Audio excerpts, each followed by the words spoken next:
Senhoras e senhores, bem-vindos a mais uma aula de Direito Administrativo. Eu sou o professor Vitor Hugo, estarei hoje como facilitador de mais um assunto importante para a sua prova. Esse assunto que está inserido, essa aula que está inserida no âmbito do projeto Aprova Mais Enem dos Concursos, uma iniciativa do governo do Estado do Maranhão e da Secretaria de Educação do Estado do Maranhão, que está lhe oferecendo para tanta gente essas aulas gratuitas de qualidade, de tantos professores bons, alguns dos quais já foram os meus professores, sobre diversos assuntos necessários para você gabaritar a sua prova e encerrar o conteúdo do seu edital. O direito administrativo, como a gente já falou, ele transversaliza todas as provas do concurso nacional unificado. Ele transversaliza todos os cargos do concurso nacional unificado. Então, independente do cargo para o qual você vai fazer, o cargo que você esteja almejando, o direito administrativo, de alguma forma, aparecerá na sua prova. Esses conceitos que a gente traz aqui são conceitos introdutórios, são conceitos e categorias que você precisa saber para conseguir interpretar a sua questão. O interessante, portanto, é que você pegue esse conhecimento e aplique, e revise, e treine como se estivesse em uma prova de concurso. E para isso, tem um QR Code na sua tela e tem um link na descrição desse vídeo com uma apostila, em que tem um resumo dessa aula e também algumas questões para você ir treinando, aperfeiçoando e aprofundando um pouco mais o conteúdo que nós introduziremos aqui nessa aula hoje. É claro que em 20 minutos é impossível aprofundar o suficiente para garantir a excelência máxima em todos os níveis para todos os concursos. Mas é claro também que há um esforço em trazer de forma didática, de forma clara, esses conteúdos que são extremamente importantes e que estão lá na ementa para a sua vaga, na ementa proposta pelo edital do seu concurso nacional unificado. Hoje a gente vai falar ainda um pouquinho sobre controle e responsabilização da administração. Lembrando que a função do controle é a função de controlar, de fiscalizar os seus próprios atos. E há 2 aulas a gente tem falado sobre responsabilização e somente aqui agora ela vai aparecer de forma mais clara. Porque foi necessário a gente inicialmente começar a debater sobre autotutela, sobre fiscalização dos próprios atos. E também para a gente começar a debater um pouco mais sobre a fiscalização externa. De que forma que o Poder Legislativo e o Poder Judiciário podem controlar e fiscalizar os atos administrativos? Essa também é uma questão que nós vencemos aqui em Direito Administrativo. Chegou a hora, portanto, de falar, e se atestando algum ato ilegal, algum dano e um nexo de causalidade? É possível que o Estado seja responsabilizado? É possível que a administração pública seja responsabilizada por algum ato comissivo ou omissivo, intencional ou não, por meio dos seus agentes? É possível que ele seja responsabilizado por esse dano? É o que nós debateremos na aula de hoje. Então, como responsabilidade civil do Estado, a gente vai fazer um breve retrospecto histórico apenas para entender como nós chegamos até aqui.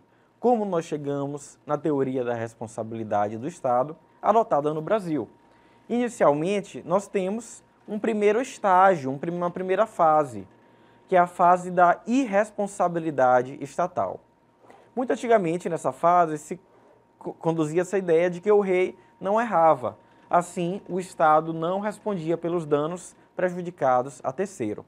É claro, isso na época colonial, na época do absolutismo europeu, na época em que o rei não podia errar, em que o Estado se confundia com a Igreja, em que o poder estatal era soberano e não poderia ser, portanto, questionado. Nessa fase, para que a gente comece a entender sobre responsabilidade estatal, o Estado, a administração, não poderia ser responsabilizada se ela fizesse algum dano a terceiros, se ela fizesse algum dano aos administrados.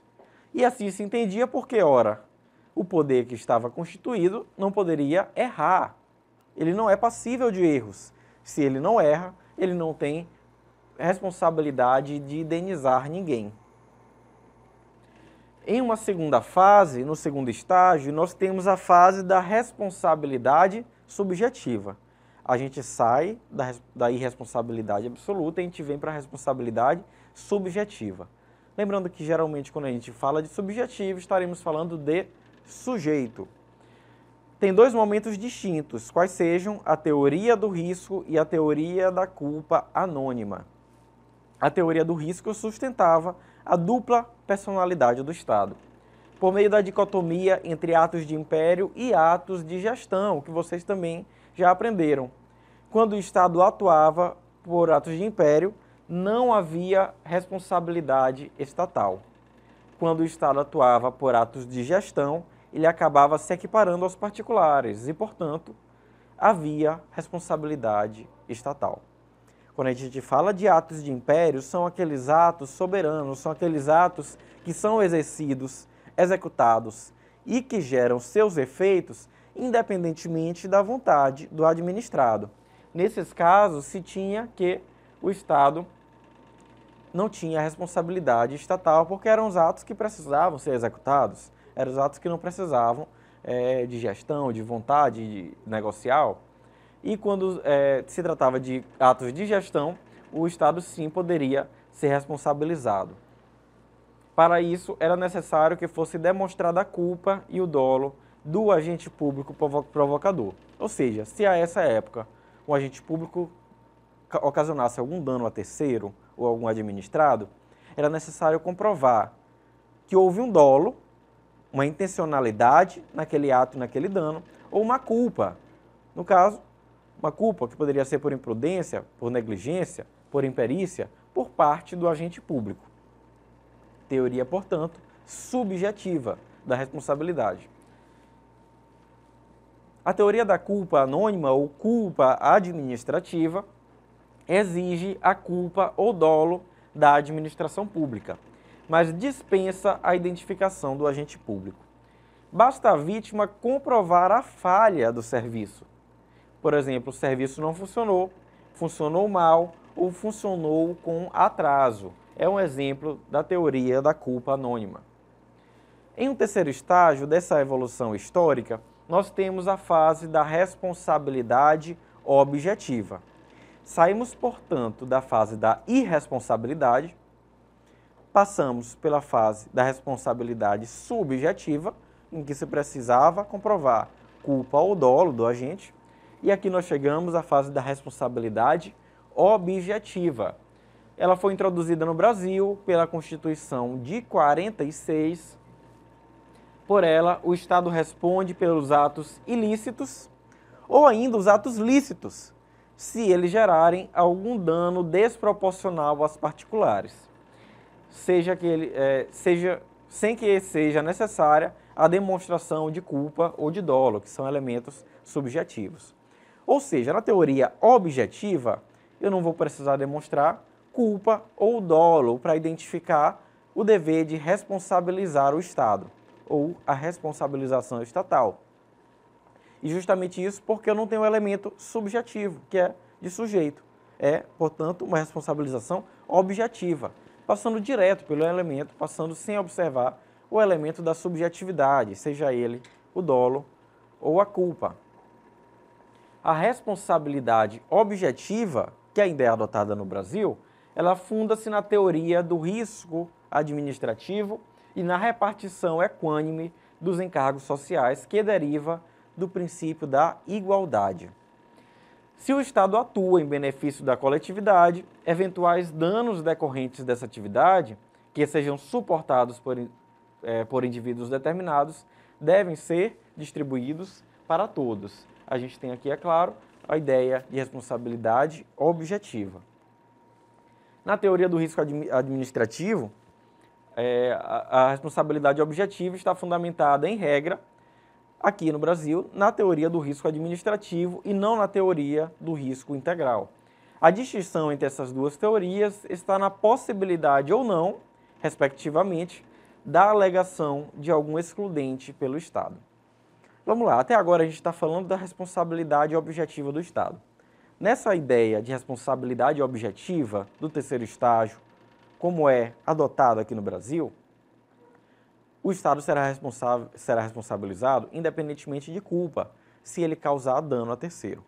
É importante lembrar que quando a gente fala de responsabilidade civil, a gente está falando de 3 elementos principais. A gente fala primeiro de um ato ilícito, que pode ser um ato comissivo ou omissivo, é um ato que foge à ilegalidade, ou no caso do ato administrativo ainda podem ser lá atos lícitos que gerem danos. O segundo elemento é o dano, justamente. Esse ato ele vai gerar um dano ao administrado, a terceiro. E é necessário que haja um terceiro elemento que vai linkar os dois, que vai juntar os dois, que é o nexo causal, o nexo de causalidade. Ou seja, esse ato ilícito foi necessário para gerar o dano previsto a esse terceiro, constatado nesse terceiro. Há uma relação de causa e efeito, de causa e consequência.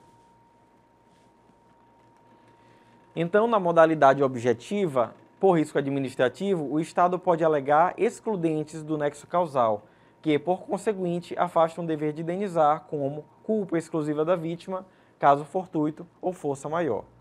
Voltando para a teoria da responsabilidade, com esses 3 elementos, eu poderia dar um exemplo, por exemplo.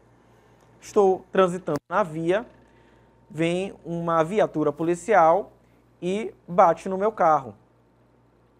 Independente da vontade, da culpa, do dolo desse policial que bateu no meu carro, naquele momento ele representa o Estado.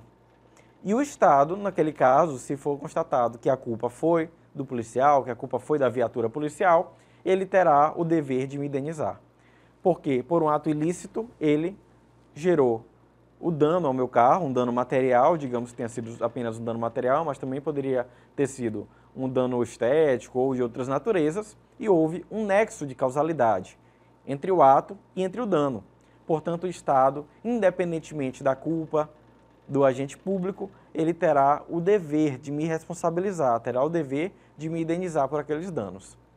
Eventualmente, o Estado pode depois adotar outras responsabilizações, adotar outros processos, outros atos administrativos contra o agente público responsável por aquele dano. O Estado depois pode averiguar as questões de culpa, de dolo, mas aqui, para fins de responsabilização, o próprio Estado será responsável de forma objetiva. Quando eu falo de responsabilidade objetiva, quer dizer que, nesse caso, eu não vou apreciar, para garantir a responsabilização, o dolo ou a culpa do agente. Outro exemplo. Digamos que esteja em um hospital público, por exemplo, um procedimento cirúrgico. Os médicos deveriam amputar a perna esquerda de um paciente. Ao invés de amputar a perna esquerda do paciente, eles amputam a perna direita por um erro, por um equívoco médico. Nesse caso, a pessoa, se sentindo lesionada, se sentindo ferida em seu dano, ela perdeu uma perna que ela não deveria perder por um erro médico, ela poderá buscar a responsabilização daquele Estado, já que se tratava de um hospital público. Professor, mas a pessoa não poderia responsabilizar ou buscar a responsabilização diretamente do médico? Bom, nesse caso, a responsabilidade é objetiva do Estado, independentemente da imprudência, da imperícia, do dolo da equipe médica. E aí é claro que o Estado depois pode entrar com as ações, os procedimentos específicos para responsabilizar os agentes. Mas desde logo, a vítima, a pessoa que sofreu o dano, terá a possibilidade de ter seus danos reparados de natureza objetiva por parte do Estado. Um terceiro exemplo. Digamos que em um presídio houve uma rebelião ou uma confusão generalizada que gerou danos a algumas pessoas que estavam sob a custódia do Estado, ou seja, que estavam naquele momento dentro do presídio. Digamos que uma dessas pessoas que estava sob a custódia vem a óbito. Ela morre durante a rebelião, durante a confusão, durante a briga em um presídio público. Se ela veio a óbito, é claro que nesse caso o Estado tem um dever de reparar aqueles que estavam feridos ou de indenizar pela morte de uma das pessoas, já que aquela pessoa estava sob a custódia, estava sob os cuidados do Estado. Nesse caso, a gente constata, inclusive, um ato ilícito em razão da omissão, porque o Estado deveria garantir a segurança, garantir o bem-estar e garantir o devido e adequado cumprimento da pena, com segurança a todos. Porém, como isso não foi feito, o Estado poderá sim ser indenizado, e isso não é incomum. Inclusive, há algumas decisões em cortes internacionais que determinam esse dever ao Estado brasileiro, em alguns casos pretéritos, em alguns casos passados. Esses exemplos todos que eu dei, a gente consegue observar a responsabilização do Estado de forma muito objetiva, sem que seja necessária a comprovação de dolo ou de dano. O que eu trago aqui sobre a teoria do risco administrativo é quando essa responsabilização ela pode não ocorrer se for um caso fortuito, se for um caso de força maior, ou se for um caso que tire a responsabilidade do Estado, ainda que haja um ato do Estado. Existe alguma possibilidade dessa teoria do risco integral aqui no Brasil? A resposta é que sim, essa teoria ela não é uma regra, mas ela tem sido adotada, inclusive, reconhecida pelos tribunais. Hoje o STJ tem alguns precedentes adotando que a teoria do risco integral, no que se refere ao dano ambiental, por exemplo. Então, há um risco integral, há uma questão que pode isentar o Estado de responsabilizar naquele caso. Portanto, a gente tem que a responsabilidade civil do Estado passa por algumas etapas. A primeira é do fato administrativo. Se eu falo da responsabilidade do Estado, eu estou falando de uma conduta que é comissiva ou omissiva atribuída ao poder público. B, que é o dano. Necessariamente, eu tenho essa conduta e eu tenho um dano a alguém. E, novamente, eu tenho o nexo causal ou o nexo de causalidade, que é aquele link que será feito entre a conduta e entre o dano.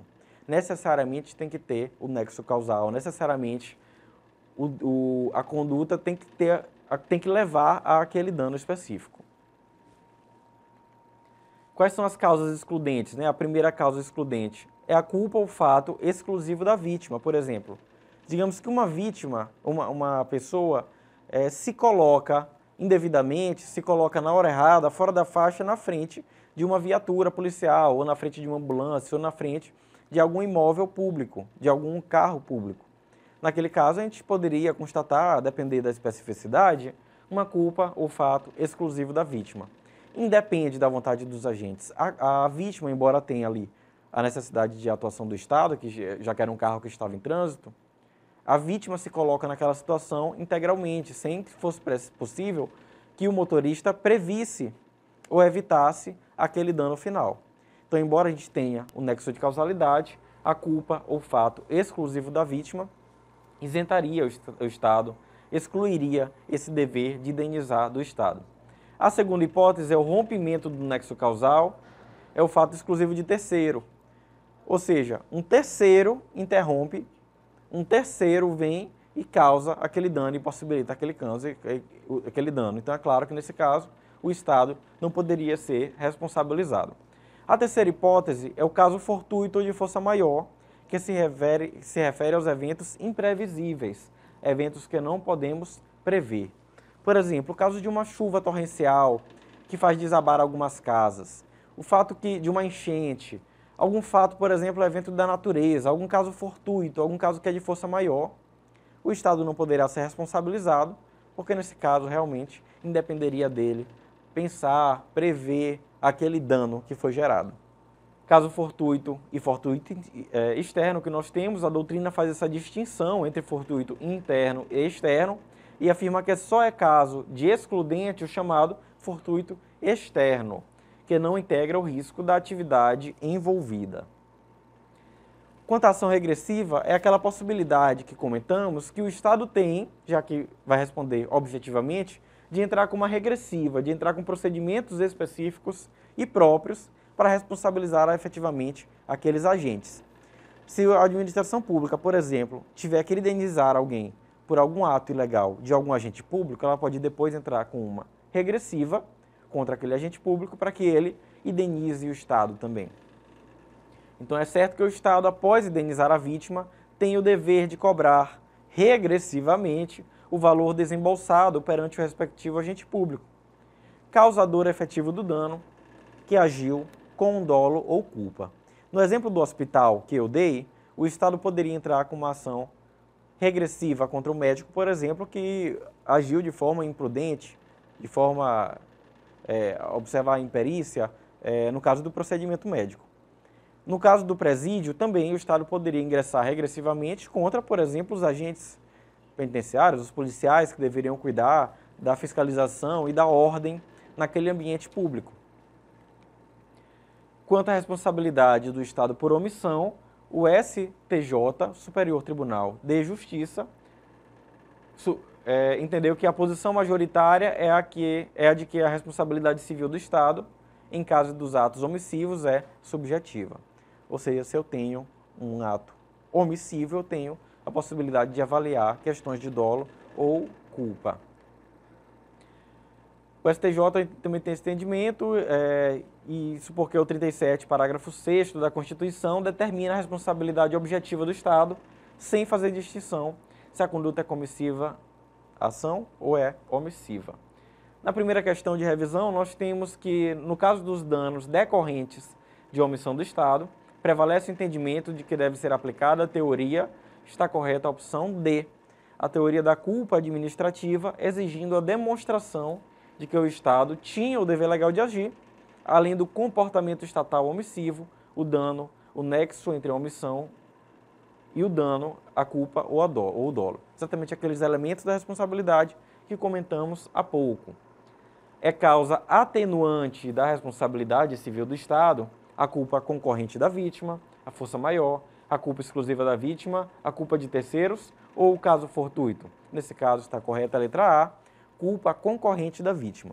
Culpa concorrente é quando o Estado tem culpa, mas a vítima também concorre com esse dano, com essa culpa, com esse nexo. Ou seja, a vítima também tem uma parcela de culpa, de responsabilidade.